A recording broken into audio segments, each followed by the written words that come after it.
Jacob fears Esau. Jacob went on his way, and the angels of God met him. And when Jacob saw them he said, "This is God's camp." So he called the name of that place Mahanaim.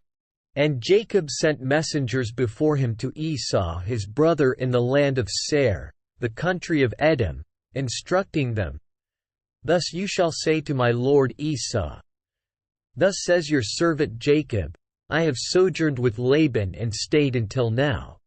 I have oxen, donkeys, flocks, male servants, and female servants. I have sent to tell my lord, in order that I may find favor in your sight." And the messengers returned to Jacob, saying, "We came to your brother Esau, and he is coming to meet you, and there are 400 men with him." Then Jacob was greatly afraid and distressed. He divided the people who were with him, and the flocks and herds and camels, into 2 camps, thinking, "If Esau comes to the one camp and attacks it, then the camp that is left will escape." And Jacob said, "O God of my father Abraham and God of my father Isaac, O Lord, who said to me, 'Return to your country and to your kindred, that I may do you good,' I am not worthy of the least of all the deeds of steadfast love and all the faithfulness that you have shown to your servant.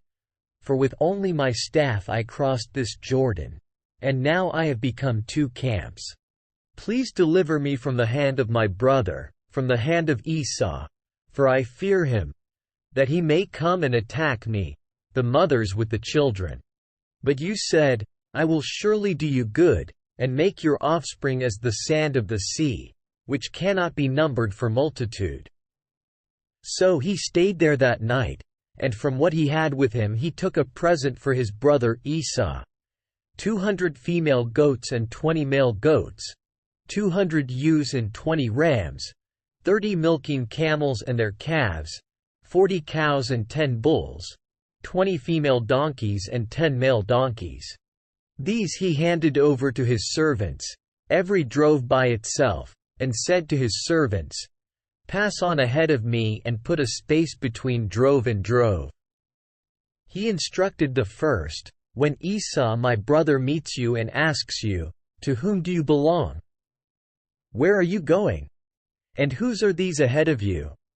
Then you shall say, 'They belong to your servant Jacob. They are a present sent to my lord Esau. And moreover, he is behind us.'"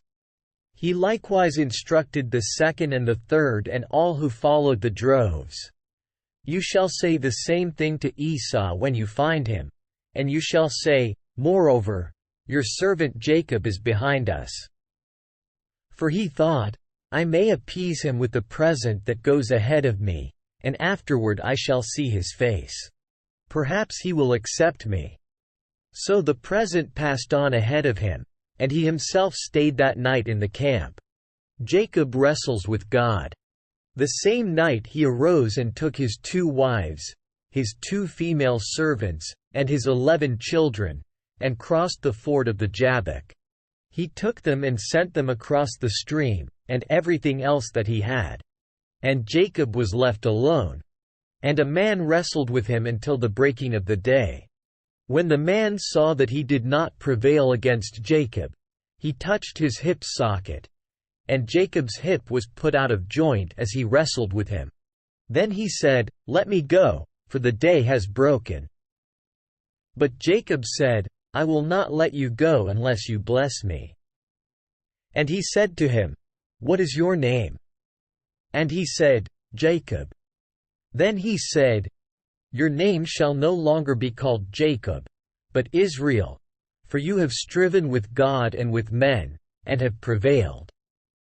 Then Jacob asked him, "Please tell me your name." But he said, "Why is it that you ask my name?" And there he blessed him.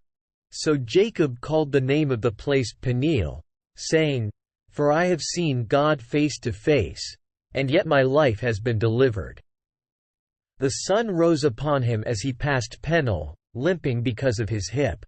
Therefore to this day the people of Israel do not eat the sinew of the thigh that is on the hip socket, because he touched the socket of Jacob's hip on the sinew of the thigh.